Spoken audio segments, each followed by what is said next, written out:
Shalom saudara yang dikasihi Tuhan Yesus Kristus. Selamat malam, selamat berjumpa dalam renungan pada malam hari ini. Doa dan harapan saya saudara semua selalu ada dalam keadaan yang baik, sehat, penuh sukacita, bersemangat dan berlimpah berkat Tuhan.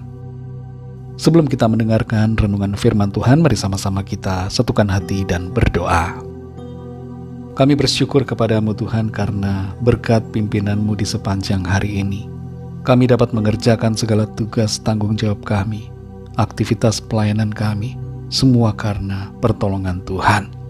Pada saat ini kami mau mendengarkan sabda firman-Mu.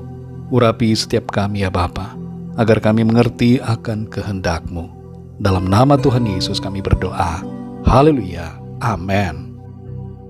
Saudara dikasih Tuhan, pembacaan Alkitab kita pada saat ini terdapat dalam kitab Nabi Hosea pasal 13 dan 14. Saudara dapat membacanya secara pribadi setelah mendengarkan renungan ini. Saya akan membaca Hosea 14 ayat yang ke-9. Tertulis demikian. Siapa yang bijaksana, biarlah ia memahami semuanya ini. Siapa yang paham, biarlah ia mengetahuinya. Sebab jalan-jalan Tuhan adalah lurus, dan orang benar menempuhnya, tetapi pemberontak tergelincir di situ. Saudara yang dikasih Tuhan, sebelum ada berbagai aplikasi peta seperti Google Map atau Waze, buku peta manual sangat berguna sekali dalam mencari suatu alamat. Tapi buku peta manual tidak memberikan kepada kita informasi mengenai di mana posisi kita pada saat ini berada, dan juga tidak memberikan informasi tentang arah secara real time. Itu sebabnya membaca peta manual sangat membutuhkan kemampuan orientasi arah, memori yang cukup kuat, serta pengenalan akan situasi yang baik supaya tidak salah arah.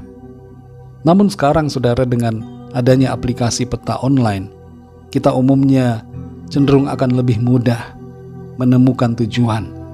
Kita tinggal mengikuti arahan di tampilan layar dan tidak berusaha secara maksimal untuk menghafal jalanan. Aplikasi peta seperti Google Map ini sangatlah bermanfaat, yaitu untuk menunjukkan jalan yang tepat supaya kita sampai ke tujuan. Kehidupan kita di bumi ini, saudara, ibarat sebuah perjalanan yang juga membutuhkan peta atau manual supaya kita sampai ke tujuan yang benar. Tuntunan itu kita dapatkan hanya dari firman Tuhan, karena firman-Nya adalah pelita yang memberikan terang pada jalan kita. Dalam Hosea pasal 14 ayat yang ke-9 ini dikatakan, siapa yang bijaksana, biarlah ia memahami semuanya ini. Siapa yang paham, biarlah ia mengetahuinya. Sebab jalan-jalan Tuhan adalah lurus, dan orang benar menempuhnya, tetapi pemberontak tergelincir di situ. Pasal 14 dari kitab Hosea ini mengandung firman Tuhan yang berisi teguran, peringatan dan juga janji berkat, serta pemulihan dan keselamatan bagi umat Tuhan. Di akhir dari kitab Hosea ini, saudara, firman Tuhan menyatakan agar orang yang bijaksana dapat memahami semua isi dari apa yang disampaikan Tuhan dalam kitab Hosea.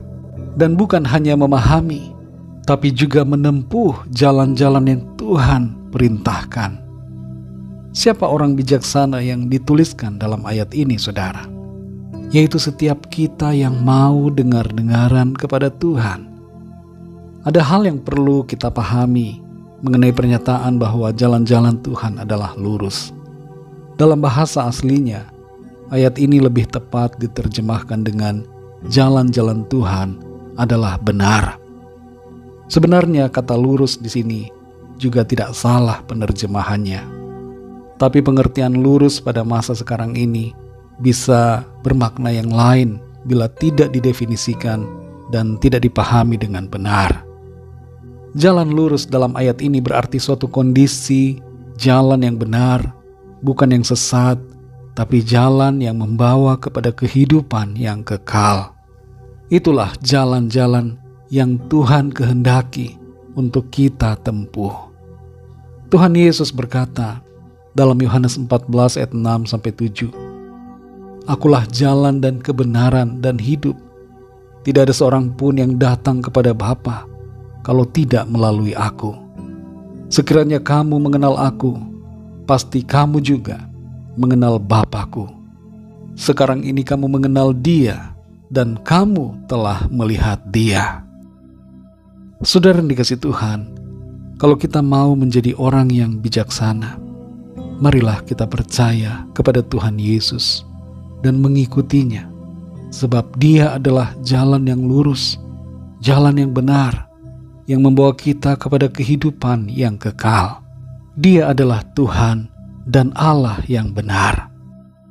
Saudara yang terkasih, di dunia ini ada satu hal yang sangat tidak mengenakan dalam hidup kita, yaitu ketidakpastian.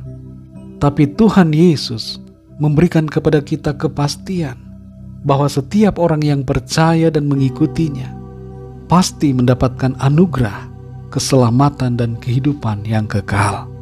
Orang-orang yang memberontak, orang-orang yang tidak bijaksana, tidak mau percaya dan tidak mau mengikuti Tuhan Yesus, sehingga mereka tergelincir dan masuk ke dalam jalan-jalan yang sesat yang membawa mereka pada kebinasaan.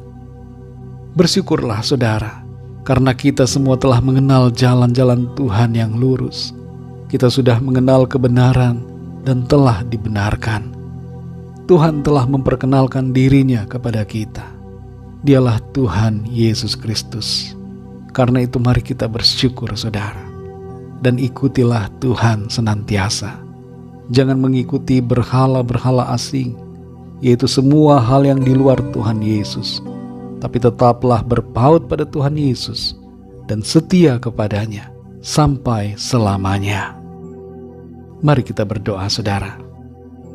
Bapa kami yang di sorga, Bapa dalam nama Tuhan Yesus Kristus, Allah pencipta langit dan bumi ini, Tuhan yang agung, maha kuasa, maha mulia.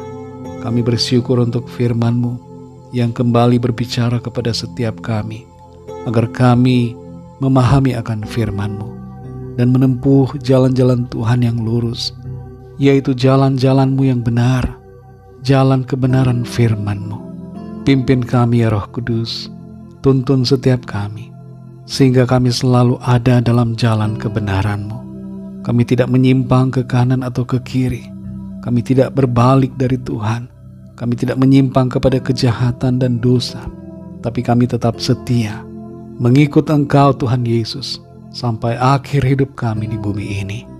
Terima kasih Tuhan, kami bersyukur untuk kebenaran firman-Mu yang memberikan sukacita, kekuatan dan tuntunan bagi kami. Kami berdoa saat ini, mohon perlindungan Tuhan atas kami semua di malam ini. Berikan kami tidur yang nyenyak dan bangunkan kami kembali besok pagi dengan kekuatan yang baru, tubuh yang sehat diberkati Tuhan, untuk kami pakai memuliakan nama Tuhan. Berkatilah ya Tuhan bangsa dan negara kami Indonesia, juga semua bangsa di dunia ini, lawat dengan kasih-Mu. Berkatilah juga semua umat-Mu ya Tuhan, dimanapun mereka berada, dan berkati keluarga kami masing-masing secara pribadi. Kami menyerahkan segala sesuatunya ke dalam tangan kasih-Mu. Kami percaya kami alami kemenangan, kami alami pertolongan Tuhan. Ampuni kami Tuhan akan segala dosa dan kesalahan kami, seperti kami juga mengampuni orang yang bersalah kepada kami. Terima kasih ya Tuhan.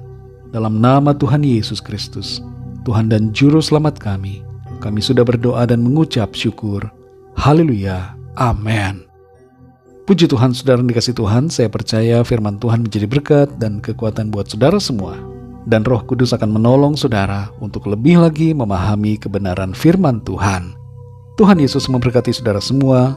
Selamat malam, selamat beristirahat, dan sampai jumpa dalam renungan yang berikutnya. Haleluya.